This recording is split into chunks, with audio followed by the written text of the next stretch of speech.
Hi friends welcome to Karpagam channel. இன்னைக்கு நம்ம சேனல்ல சிம்பிள் அண்ட் ஈஸிங்க புதினா சிக்கன் கறி எப்படி பண்றதுன்னு பார்க்கலாம் வாங்க। குக்கர் வச்சு ஆயில் விட்டுருக்கேங்க। ஆயில் காஞ்சிடுச்சுங்க। இப்போ இதில் வந்து நம்ம 2 பட்டை, ஒரு 2 ஏலக்காய், 3 கிராம்பு। இப்போ இதில் வெங்காயம் போட்டுக்கலாங்க। 3 பெரிய வெங்காயங்க। வெங்காயம் நல்லா வதக்கணுங்க। நல்லா கலர் சேஞ்ச் ஆகி வர வரைக்கும் வதக்கிக்கலாம்। வெங்காயம் நல்லா வதங்கிடுச்சுங்க। இந்த அளவுக்கு வதங்கணுங்க। இப்போ நம்ம இதில் வந்து 1 ஸ்பூன் இஞ்சி பூண்டு பேஸ்ட், ஒரு பச்சை மிளகாய், ஒரு மீடியம் சைஸ் தக்காளி। இப்போ இதை நல்லா வதக்கிக்கலாங்க। பச்சை வாசனை போகிற வரைக்கும் வதக்கிக்கலாம்। தக்காளியும் லைட்டாக கரைஞ்சி மசிஞ்சு வந்துடணுங்க।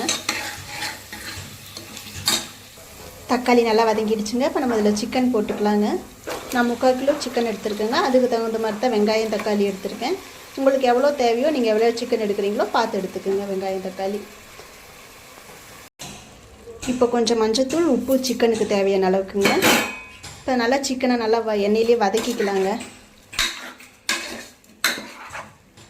நம்ம சிக்கன் வதங்கிறதுக்குள்ளே நம்ம நம்ம பேஸ்ட் ஒன்று அரைக்கணுங்க। அது ரெடி பண்ணிட்டு வந்துடலாம்। இப்போ பேஸ்ட்டுக்கு தேவையான ஒரு தக்காளிங்க। ஏன்னா அப்போல்லாம் மீடியம் சைஸ் தக்காளி தான் போட்டோம்। இப்போயும் அதே மீடியம் சைஸ் தக்காளி, கொஞ்சமாக புதினா, 2 பச்சை மிளகாய், 1/2 ஸ்பூன் மிளகு। இப்போ நம்ம இதை பேஸ்ட் பண்ணிட்டு வந்துடலாங்க। பேஸ்ட் பண்ணியாச்சுங்க। இப்போ சிக்கனும் வதங்கிடுச்சு। சிக்கன் நல்லா வதங்கிடுச்சுங்க। இப்போ இந்த பேஸ்ட் இதில் ஊற்றிக்கலாங்க। இப்போ தேவையான மிளகாய்த்தூள் 1 ஸ்பூன் மிளகாய்த்தூள், குழம்பு மிளகாய்த்தூள் 2 ஸ்பூனுங்க। இப்போ நல்லா இது கிளறிக்கலாங்க।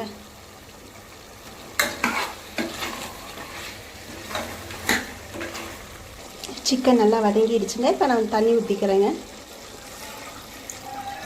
தேவையான அளவுக்கு தண்ணி ஊற்றிக்கிங்க। ஏன்னா நம்ம விசில் விட்டால் அதுலேயும் தண்ணி வரும், சிக்கனில் தண்ணி இருக்கும், தண்ணி விடும்। நீங்கள் பார்த்து தண்ணி ஊற்றிக்கிங்க எவ்வளோ தேவையோ அந்த அளவுக்கு। இப்போ உப்பு காரம்லாம் பார்த்துக்கலாங்க। இந்த டைமில் பார்த்துக்குங்க, பத்தலைன்னா போட்டுக்கலாம்। ஒரு கொதி வந்துடுச்சுங்க। இப்போ நம்ம விசில் விடலாங்க। கரெக்டாக 4 விசில் விடலாங்க, போதும்। விசில் வந்துருச்சுங்க। இப்போ நம்ம சிக்கன் கிரேவி பார்க்கலாம்। ஸ்டவ் ஆன் பண்ணியிருக்கேங்க। சிக்கன் கொதிச்சுட்ருக்குங்க। இப்போ இதில் நம்ம வந்து 1/2 ஸ்பூன் ஜீரகத்தூள், 1/2 ஸ்பூன் பெப்பருங்க, சின்ன ஸ்பூனுங்க, ரொம்ப பெரிய ஸ்பூனில் உங்களுக்கு நீங்கள் எவ்வளோ சிக்கன் எடுக்கிறீங்களோ அந்த அளவுக்கு பார்த்து எடுத்துக்குங்க। 1 ஸ்பூனா 1/2 ஸ்பூனான்னு சொல்லிட்டு நான் 3/4 கிலோ சிக்கனுக்கு வந்து சின்ன ஸ்பூனில் 1/2 ஸ்பூனுங்க। இப்போ இது ஒரு கொதி வரட்டுங்க। நல்லா கொதிக்குதுங்க। இப்போ நம்ம புதினா சிக்கன் கறி ரெடி ஆகிடுச்சுங்க। இது வந்து சாப்பாட்டுக்கு, இட்லி, தோசை, சப்பாத்திக்கு சூப்பராக இருக்குங்க। இதே மாதிரி நீங்களும் செஞ்சு பாருங்கள்। இந்த வீடியோ பிடிச்சிருந்தா லைக் பண்ணுங்கள், ஷேர் பண்ணுங்கள், சப்ஸ்கிரைப் பண்ணுங்கள்। இன்னொரு இன்ட்ரெஸ்டிங்கான வீடியோவில் பார்க்கலாம்। Okay, thank you.